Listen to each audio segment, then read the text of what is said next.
Pernahkah Anda tiba-tiba merasakan nyeri di dada dan akhirnya timbul kekhawatiran terkena serangan jantung? Tenang saudara, mungkin nyeri dada Anda karena masuk angin biasa atau gangguan otot dada biasa.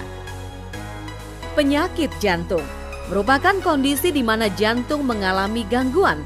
Kondisi ini membuat jantung tidak dapat berfungsi dengan baik sebagaimana mestinya. Salah satu penyakit jantung yang banyak ditemui di masyarakat adalah penyakit jantung koroner. Lantas, apa ya penyebab dari penyakit jantung koroner? Akan dibahas secara tuntas oleh Dr. Kurniawan Iskandar Syah, spesialis jantung dan pembuluh darah di segmen kali ini. Penyakit jantung koroner adalah suatu kondisi di mana terjadi penyumbatan pada pembuluh darah yang kita sebut namanya pembuluh darah koroner. Pembuluh darah ini bertugas untuk memberikan suplai oksigen pada otot jantung. Adanya sumbatan membuat aliran pembuluh darah di koroner akan membuat otot jantung kekurangan oksigen. Ini yang dirasakan oleh pasien rasa sakit dada. Dan tentunya dengan adanya penyakit jantung koroner akan membuat pasien beresiko untuk terjadinya serangan jantung. Nyeri pada bagian dada memiliki penyebab yang beragam, mulai dari adanya gangguan pada otot dada atau adanya gangguan pada paru-paru. Namun nyeri pada bagian dada sering dikaitkan dengan serangan jantung.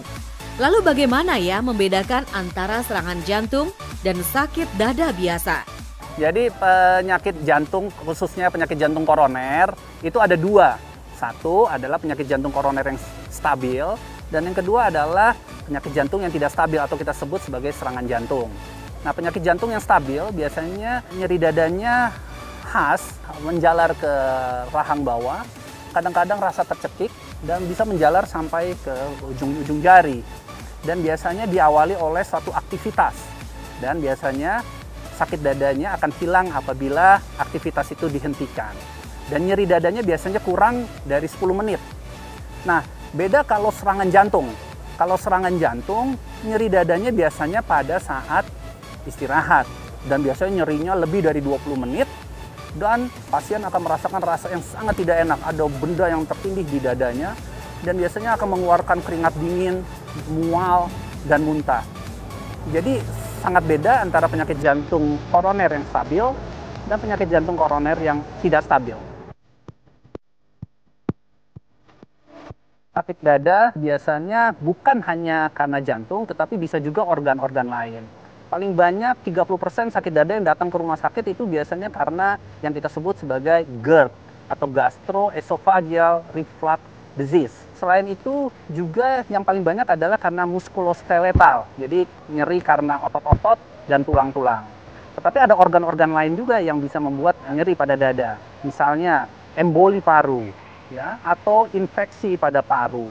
Dan yang paling bahaya nyeri pada dada adalah adanya robekan pembuluh darah besar yang disebut namanya diseksi aorta.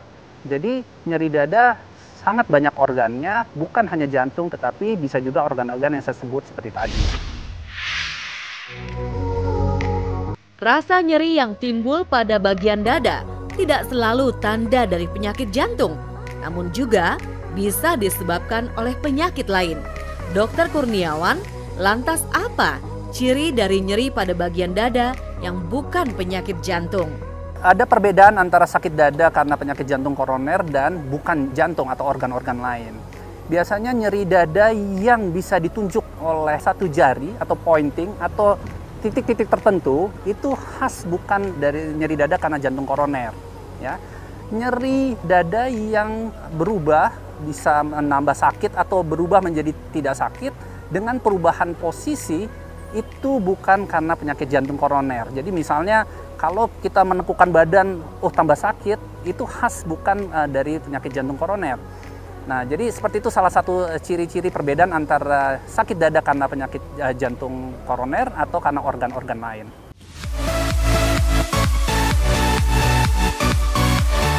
Sakit dada itu bisa bermacam-macam penyebabnya.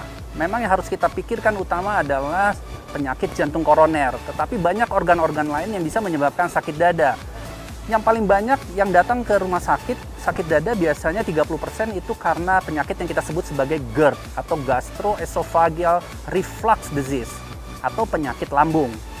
Bisa juga karena penyakit muskuloskeletal atau penyakit karena otot atau tulang. Dan juga ada organ-organ lain yang bisa menyebabkan sakit dada seperti radang pada paru-paru, emboli paru, atau penyumbatan dari pembuluh darah paru. Dan yang paling bahaya adalah nyeri karena robekan dari pembuluh darah besar aorta atau yang kita sebut sebagai diseksi aorta.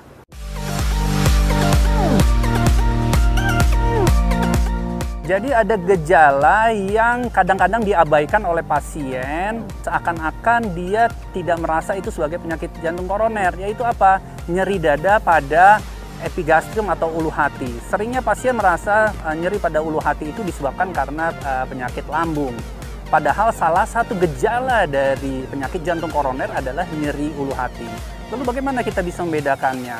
Disitulah kita harus melakukan check up. Ya, apabila kita terlalu sering merasa nyeri ulu hati dan biasanya diawali oleh aktivitas yang berat, ada baiknya kalian semua datanglah check up ke dokter untuk menentukan apakah ini penyakit jantung koroner atau tidak. Nanti dokter akan melakukan pemeriksaan. Pemeriksaan yang paling sederhana adalah yang disebut namanya treadmill test. Dari situ kita bisa menentukan apakah ada gejala penyakit jantung koroner atau tidak dengan gejala yang kita alami yaitu ulu hati. Bagaimana? Sudah dijelaskan tentang perbedaan nyeri pada bagian dada akibat serangan jantung dan juga sakit dada biasa. Nah, agar terhindar dari penyakit jantung koroner, Dr. Kurniawan punya tipsnya untuk Anda. Yuk kita simak.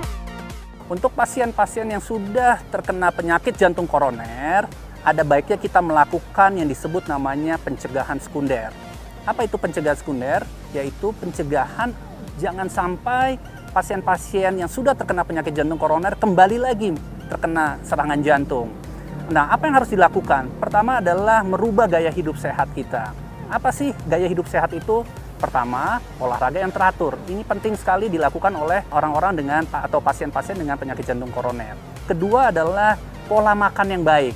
Pola makan yang baik tentunya yang ideal adalah rendah lemak, rendah garam, dan banyak sayur dan buah. Dan yang merokok itu harus berhenti merokok. Obesitas atau kegemukan harus dikelola sedemikian rupa agar kita ideal berat badan. Nah, dengan melakukan pencegahan sekunder, dengan melalui gaya hidup sehat, kita berharap kejadian serangan jantung ulangan akan terhindar. Dan yang paling penting adalah minum obat secara teratur yang diberikan oleh dokter. Henti jantung dapat terjadi pada siapapun dan dimanapun. Setiap keterlambatan dalam 1 menit melakukan bantuan hidup dasar dapat menurunkan angka harapan hidup sebanyak 10%. Bantuan hidup yang dilakukan sebelum mencapai rumah sakit dapat meningkatkan angka harapan hidup sebanyak 2 kali. Henti jantung merupakan suatu kondisi di mana jantung gagal memompa darah untuk memenuhi kebutuhan tubuh.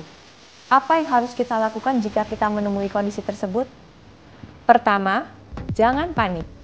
Kedua, amankan diri, amankan korban, dan juga amankan lingkungan. Ketiga, cek kesadaran pasien dengan cara menepuk-nepukkan bahu atau menggoyangkan bahu penderita. Keempat, cek denyut nadi. Jika tidak teraba, segera panggil bantuan. Segera lakukan kompresi dinding dada dengan kedalaman 5 cm sebanyak 100 kali per menit. Evaluasi setiap 2 menit dan minimal interupsi sampai ada respon dari penderita atau sampai bantuan datang. Lakukan kompresi dinding dada dengan kualitas yang baik, yaitu dengan kedalaman 5 cm sebanyak 100 kali per menit dan membiarkan dinding dada untuk mengembang di antara kompresi tersebut. Sayangi jantung Anda dengan olahraga rutin, jaga pola makan, istirahat yang cukup, dan hindarilah stres.